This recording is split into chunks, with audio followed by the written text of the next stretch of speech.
తాగునీటికి ఎలాంటి ఇబ్బంది లేదు. రిజర్వాయర్‌లో సరిపడా నీటి నిల్వలున్నాయి. మంచినీటి సరఫరా విషయంలో ఏ విధమైన ఆందోళనలు అవసరం లేదు. అవసరమైన చోటే మరమ్మతులు చేపట్టాలంటూ అధికారులను ఆదేశించిన సీఎస్ శాంతికుమారి. దేశవ్యాప్తంగా కాంగ్రెస్ పార్టీ ప్రభంజనం. రాష్ట్రంలో 14 ఎంపీ సీట్లు గెలుచుకుంటాం.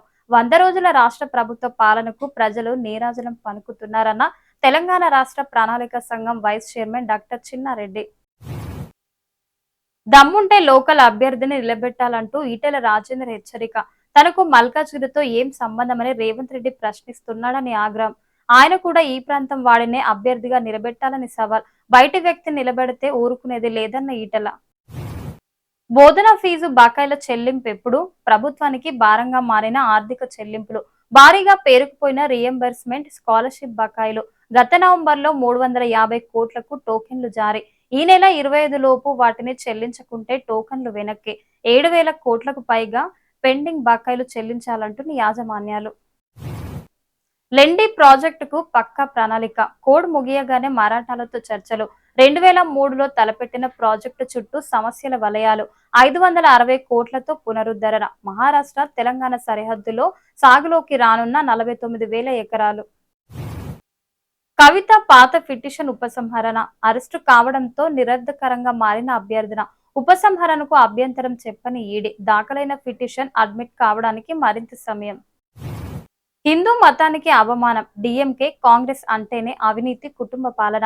విపక్ష కూటమిపై ప్రధాని మోడీ విమర్శలు. రాహుల్ శక్తి వ్యాఖ్యలకు మరోసారి కౌంటర్. ఎన్నికల్లో వారికి ఓటమి తప్పదని హెచ్చరిక. బీజేపీలో చేరిన సీతా సోరెన్, తరుణ్జిత్. జార్ఖండ్ లో జేఎంఎం కు ఎదురు దెబ్బ. పార్టీలో గౌరవం దక్కలేదని సీత ఆవేదన. కాషాయ పార్టీలోకి మాజీ బ్యూరోక్రాట్ తరుణ్జిత్. మహారాష్ట్రలోనూ బీఆర్ఎస్ కు షాక్. కిసాన్ సెల్ రాష్ట్ర అధ్యక్షులు మాణిక్రావు కదం రాజీనామా. అజిత్ పవార్ నేతృత్వంలో ఎన్ఎస్పీలో చేరిన మాణిక్రావు కదం అసెంబ్లీ ఎన్నికల్లో పరాజయం తర్వాత నెలలుగా అధినాయకత్వం మౌనం. కేంద్ర నాయకత్వం నుంచి దిశానిర్దేశం లేకపోవడంతో రాజీనామా చేసినట్లు వెల్లడి. కదులుతున్న డొంక. తెలంగాణ జెన్కో జేపీఏ నియామకాల్లో భారీ అక్రమాలు. తెలంగాణ జెన్కోలో విజిలెన్స్ విచారణ షురు. ఆందోళనలో అనర్హులైన అభ్యర్థులు. రికార్డులు పాత ఆఫీసులో ఉండడం వెనుక అంతర్యమేంటి? రికార్డులు మార్చే ప్రయత్నంలో బోగస్ గాలు. సహకరిస్తున్న విద్యాశాఖ అధికారులు. అభ్యర్థులపై ఏఐసీసీ ఫ్లాష్ సర్వే రిపోర్ట్ ఆధారంగా అభ్యర్థుల ఎంపిక. కాంగ్రెస్ సెంట్రల్ ఎలక్షన్ కమిటీ భేటీలో లోతైన చర్చ. మిగిలిన 13 నియోజకవర్గాల్లో 9 స్థానాలు ఖరారు. పెండింగ్ లోనే ఇంకా 4 సీట్లు. అన్నదాతల ఆశలు ఆవిరి. అకాల వర్షాలతో వేల ఎకరాల్లో పంట నష్టం. వడగళ్లతో నేలరాలిన మామిడి. పలు జిల్లాలో గాలివాన బీభత్సం. మరో 2 రోజులు భారీ వర్షాలు. పలు జిల్లాలకు యెల్లో అలర్ట్. ఫోన్ ట్యాపింగ్ కేసులో ప్రణీత్ లీలలు. డివైజ్లు, హార్డ్ డిస్క్లు ధ్వంసం. అటవీ ప్రాంతాల్లో విసిరివేత. రాజకీయ ఆస్థాలపై కూపి. ఈ కేసులో 15 మందికి పైగా నోటీసులు. దేశంలో 2026 నాటికి తొలి బుల్లెట్ రైల్. భారత్ లో 508 17 కిలోమీటర్ల మేర బుల్లెట్ రైల్ కారిడార్.